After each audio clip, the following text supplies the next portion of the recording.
pag sinipa kita, o kung bumaba ka naman, ikaw ang sa demonyo. Bakit? Unang Tesalonica 5:21 at 22. Eto layuan yung bawat anyo ng masama. Masama ka sa demonyo ka, dapat kang layuan, hoy. Ang ingin naman, hindi ba Ang tanong niya sa akin, ay ka, pinag-aralan mo ba yung uno-uno ng 1? Kung pinag-aralan ko daw ba? Ayon sa Biblia 34:16 ng Isayas, inyong saliksikin. Therefore, sinaliksik ko yan. Ngayon, itatanong niya, ano yung simple copula ng uno-uno ng 1? Diskusyon tayo, tarantado ka. Therefore, yung tinutukoy sa D6 ng Roman na mga tungkulin niyo yan sa reliyon niyo po. Kay Kristo na nasa Korinto. At yung mga local churches na nasa Korinto, iglesia ng Diyos na nasa Korinto. Therefore, ang opisyal na pangalan ng iglesia ang nasa Biblia ay iglesia ng Diyos, hindi iglesia ni Kristo. Tanong, ikaliligtas ba? Tanong, paano ba umanib? Hindi na natin kailangan magtayo gaya ni Felix Manalo. Dahil si Felix Manalo nagtayo.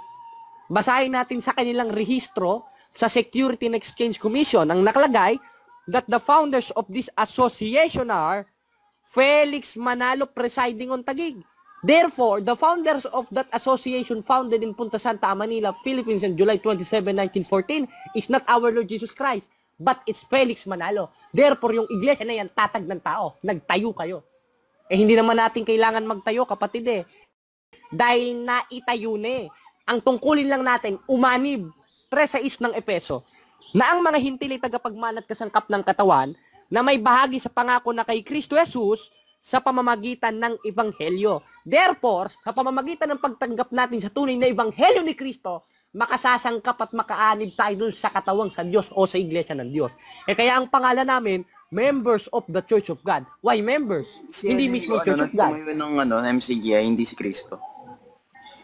Kapatid, hindi naman kami MCGI Kaanib kami sa loob ng iglesia ng Diyos. Kaanib kami sa iglesia ng Diyos. Bakit? Tinanggap namin yung Ebanghelyo ni Kristo Sa pamamagitan ng pagtanggap sa Ebanghelyo ni Kristo. Nakaanib kami dun sa iglesia ng Diyos na nasa Biblia. Kaya ang nasa amin, members Church of God, o miyembro sa iglesia ng Diyos o kaanib, at iba't hindi mismo iglesia ng Diyos.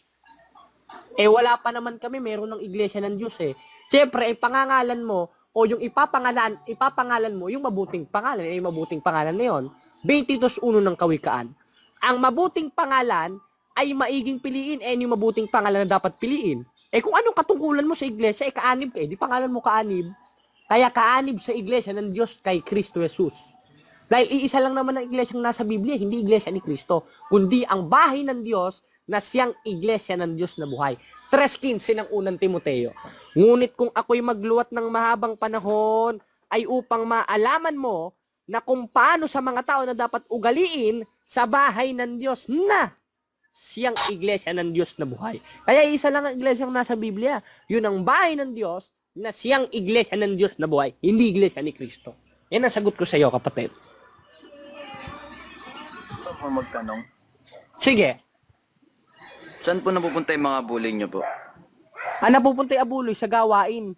Hindi mismo dun sa sa mga puno dahil bawal naman maghawak ng abuloy yan ngayon. Ba't wala kayong kapilya? Hindi naman na kailangan yan dahil sa panahong Kristiyano ang templo ng Diyos tayo. Therefore, ang dapat nating pangalagaan yung mga kapatid sa pananampalataya. 4:32 ng Efeso.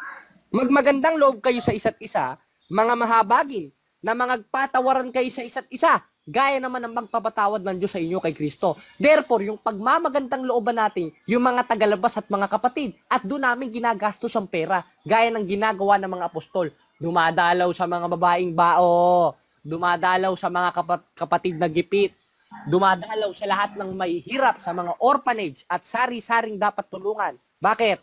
Dahil ang utos, magmagandang loob sa isa't isa. Hindi yung pag hindi nakahanip sa iglesia nyo, impyerno na yan, gago. Katarantaduhang aral yan, kapatid. Ngayon, saan napupunta yung abuloy? Sa mga tao. Dun sa mismong original na templo ng Diyos sa panahong Kristiyano. 3:16 ng unang Korinto. O hindi nyo ba alam na ang mga likoy walang 3:16? Ilatag. 3:16 ng unang Korinto. O hindi nyo ba alam na kayo templo ng Diyos? At ang Espiritu ng Diyos ay nananahan sa inyo. At yun ang pinaggagastusan namin.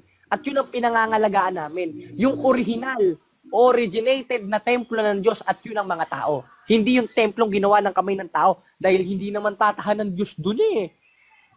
17:24 ng gawa, ang Diyos na gumawa ng sanglibutan at ng lahat ng mga bagay na naririto sa palibhasay Panginoon ng langit at lupa ay hindi tumatahan sa templong ginawa ng kamay ng tao. Therefore, yung kahit gaano kalaki yung kapilya ninyo, kahit gaano kahahaba ang tusok ninyo, hindi tatahan ng Diyos diyan. Dahil sa panahong Kristiyano, ang templo ng Diyos tayo. Kaya nga pag gumawa ka ng katarantaduhan, lalayasan ka niyan eh. 13:5 ng ikalawang Korinto. Siyasatin ninyong inyong sarili kung kayo na nga sa pananampalataya. Subukin ninyong inyong sarili. Hindi ba ganinyo nalalaman si Yesu Kristo sa ganang nasa inyo? Maliban na nga kung kayo'y itinakwil na. Ba't kayo tatakwil? Kung yosi ka ng yosi halos lahat ng mga miyembro nyo, nakikita ko, nagyoyosi sa tapat ng kapilya Therefore, hindi nila sinusunod yung tamang jurisdiction na utos ni Kristo. Na na tayo yung templo ng Diyos na dapat pangalagaan. At yun dapat ang pinagkakagastusan, yung mga tao. Kaya pag may nangihingi, bigyan mo. Pag may nangungutang, wag mong talikdan. 5:42 ng Mateo. Basa. Bigyan mo sa yung humihingi at wag mong talikdan ang sayo'y nangungutang. Yan ang sagot ko sa iyo, kapatid. Pwede pong mangutang sa inyo? Pwede, kapatid.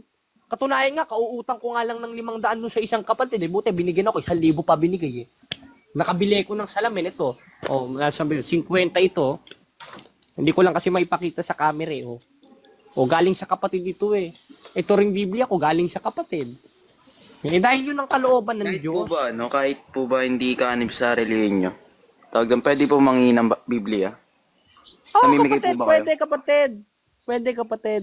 Dahil yun ang utos 28:20 ng Mateo, na ituro nyo sa kanilang ganapin ang lahat ng mga bagay na inuutos ko sa inyo.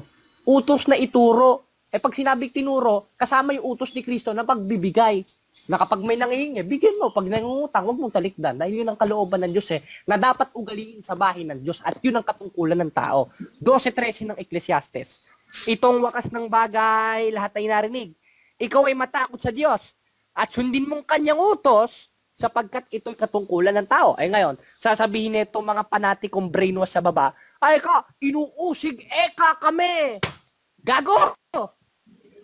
Paano kayong inuusig? Sinasabi ko yung nasa Biblia. Therefore, inuusig pala kayo ni Kristo. Bakit? Binabanggit ko yung aral ni Kristo na nasa Biblia kung inuusig kayo ni Kristo, tanda lang yan na sa demonyo kayo.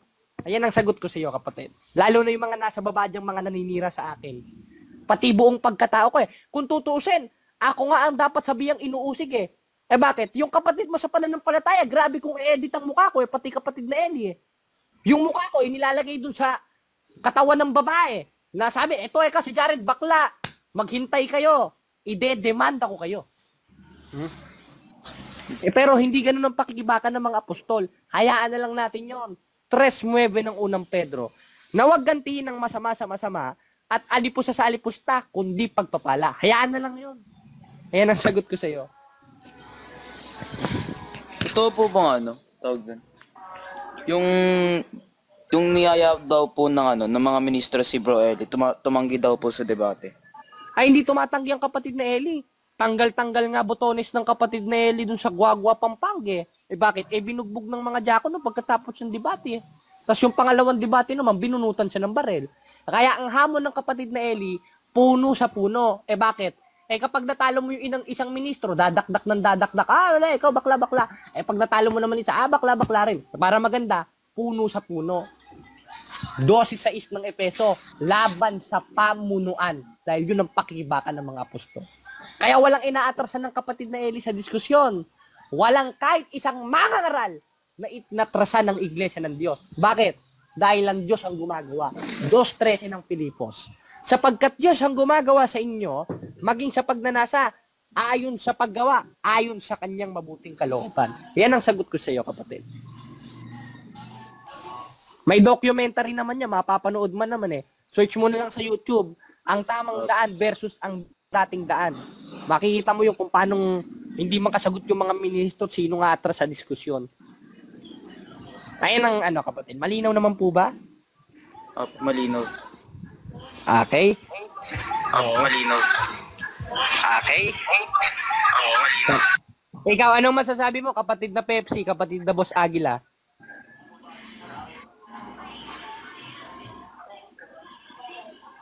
Oo, tama, oh.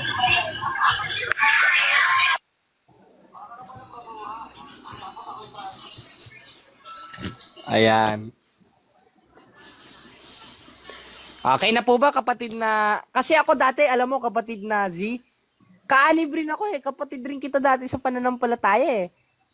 May maipapakita ba tayong picture dyan? Ito, ipakita ko na lang yung picture siguro. Paano ba lakihan tong ano ko, screen? Pakita ko sa iyo Ano pong lokal nyo? Dati po. Dati, Para- nung nandun ako sa Laguna, doon ako sa lokal nung Binyan, Ito, papakita ko sa iyo yung picture.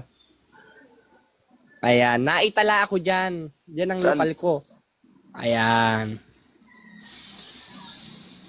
Ah, Ako yan. 2018. Ayan. O, ayan ako. Awa ng Diyos, naliwanagan at natawag ako sa tunay na aral ng Iglesia ng Diyos. Pinagtatanggol ko ng Iglesia ng Diyos. Dati, pinagtatanggol ko yung maling aral. Kami ka ang maliligtas. Kami ka ang tunay na Iglesia. Tao, si Kristo. Pero hindi na ngayon, kapatid. Dahil tanda lang yon na dati sunod ako nyo po si, mangusig, ano gaya po, ng ginawa si ni True Apostol Thirds po. Pablo. Pwede po kaya pasunod si True Thirds po. Kapatid, pwede pakitin niya si True Church. Mga nanggugulo yan dito, kapatid. Tingnan mo asahan mo yan. Pag nagtanong yan, siya rin ang sasagot sa tanong niya. Kadawa na natin yan, kapatid na Boss Agil eh. Sige, papasukin natin. Ako na magpapapasok. Wait lang Sige po, sige po. Si kapatid na Bert, nakapasok na ba? Ayan, si True Torch. Papasukin natin.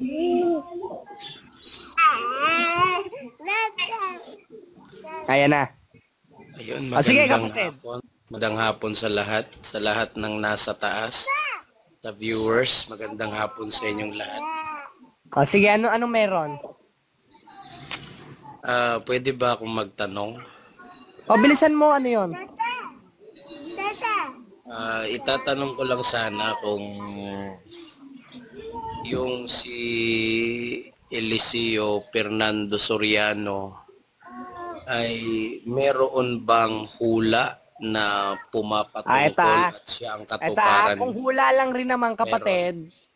Kung hula lang rin naman, meron. 1:3 ng Apokalipsis. Mapalad ang bumabasa. Bumabasa siya. Di mapalad siya. Ngayon, ano bang hula meron kay Manalo? Di basahin natin sa mismong aklat ninyo. Basahin natin sa 33 ng August 1961 ng Pasugo. Ang sabi, kaya sa wakas ng lathalang ito ay dapat na nating itakwil ang mga paring Katoliko at mga pastor protestante. Bakit? Sapagkat sila yung mga ministro ni Satanas. Therefore, ayon sa inyong Pasugo, si Felix Manalo, ayon sa kanya, yung mga pastor protestante at mga paring Katoliko, isa demonyo pala, ministro pala ni Satanas. Tanong, sino ba nagpatong sa kanya? Basahin ulit natin sa hula. Madam Aurin, hula.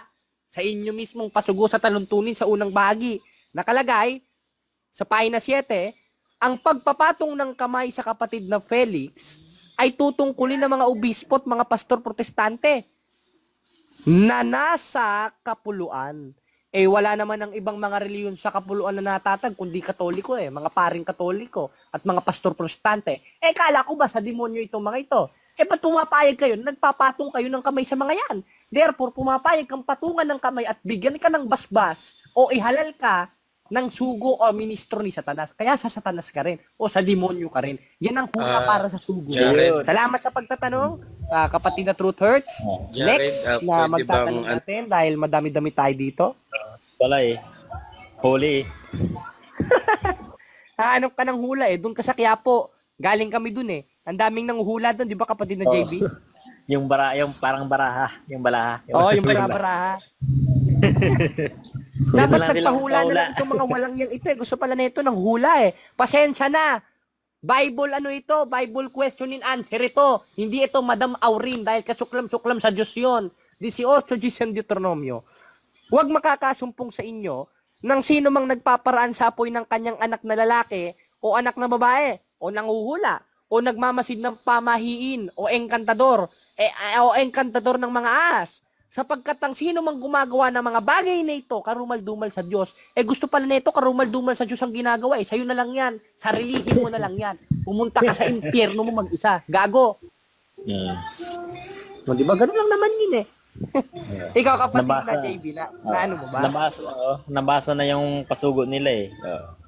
Oh. Ayun ang hula. Hula mismo sa kanila. Next ay si Marino de Wine. Sunod Daming si umiyak na Leonardo si Saluba. Otlang. Jared, daming umiyak. Ano kapatid? Daming umiyak sa Madami lupa yan, ng mga normal lang IC. yan, normal. Oo. Normal. Oo. Normal lang yan. Talagang masakit ang katotohanan. Sandata yan eh. Oo. Bagay. Sa bagay nga naman, no? Pag totoo, masasaktan eh. Masakit talaga, totoo eh. O, sige, next ay papasukin natin si Syriac AD 150. Si Revolver, isang ministro. Sige, Ang pasok. nakakaumay ng Jared sa mga IC. Hindi ako ministro, Wala- Jared, oo. paulit-ulit eh. Wala nang sinasabing iba Nagtatanong kundi ako kay Jared. bakla. Mga Tatay, bakla ang hindi nangyari. Wala na. Tanong, Jared. Handa ka na ba? Sige, ano yun? Ayan. Pinag-aralan mo bang mabuti yung Jan 1-1? Yes or no? Ayusin mo muna yung boses, ayusin mo muna yung video. Ayusin mo muna, boses. Hindi kami Wala kayong- hindi wala kami kayong- tumatanggap ng ano dito kapatid. Sagot. Wala ka sa Disneyland, Pinag-aralan mo wala ba ka sa mabuti SM dyan, para Juan Juan? mag-minions Yes ka or dyan. Ano? Huwag kayo Ay, ayusin mo nang muna boses mo, sasagutin Huwag kita kayong ayon sa nang Biblia ito eh. lumiyot. Ikaw naman pala hindi sports eh. takot na naman si Jared sa akin, pati boses ko eh. Ano? Sagutin mo na yung tanong ko. Ayusin mo muna Sabi mo boses wala mo. kang Ayusin Ayusin mo mo muna yung boses boses mo. mo. Kala mo naman takot ako sa'yo. Kung ikaw lang hindi kita atrasan. Di ba sabi mo Ikaw wala lang. kang kinakatakutan? Ito, may tanong ako sa'yo. Ayusin mo muna siya Huwag ng mo nang boses mo. pakialaman nun yung boses ko. Para Sumagot kang ka na lang sa tanong. Kasi kung Ayaw masama mo Bilisan bang mo, sumagot sa Minion. tanong o hindi? Hira ka naman oh. Kaya mo bang sumagot sa tanong o hindi? Yes. ayusin mo ang boses mo muna. Para Huwag kang kang bata. pakialam, Agila. Wala kang pakialam rito. Wala ka namang alam eh. Ano, Jared? Ayusin mo ang boses Alam mo. mo wala kang inaatrasan. Ba't mo kinakancel kanina yung request ko? Ito, naka-record ka. Masasako ka ngayon. Huwag mo ako sisipahin pag sinipa mo ako sa demonyo ka. Pambihira naman. Tanong, Jared. Sumasagot niya ako eh. Bingi ka ba? Ang linaw-linaw nga. Eto, magtatanong ako. Pedro.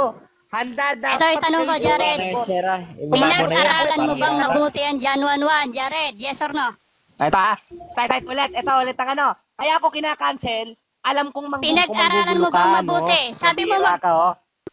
Sipain mo na yan. Wag mo akong Kung ayon sa minumute. Biblia, oo. Baba mo Bakit? na yan eh. 34:16 ng Isayas. Baba mo na yan. Sinipa niya ako sa demonyo Saliksigin kayo. sa aklat ng Panginoon. Kung ayon sa Biblia, oo, pinag-aralan ko, 34:16 ng Isayas. Ingay yan, ingay. Ang ingay ng mga INC. Kapag sinipa kita, o kung bumaba ka naman, ikaw ang sa demonyo. Bakit? Unang Tesalonica 5:21 at 22. Eto layuan yung bawat anyo ng masama. Masama ka sa demonyo ka, dapat kang layuan, hoy.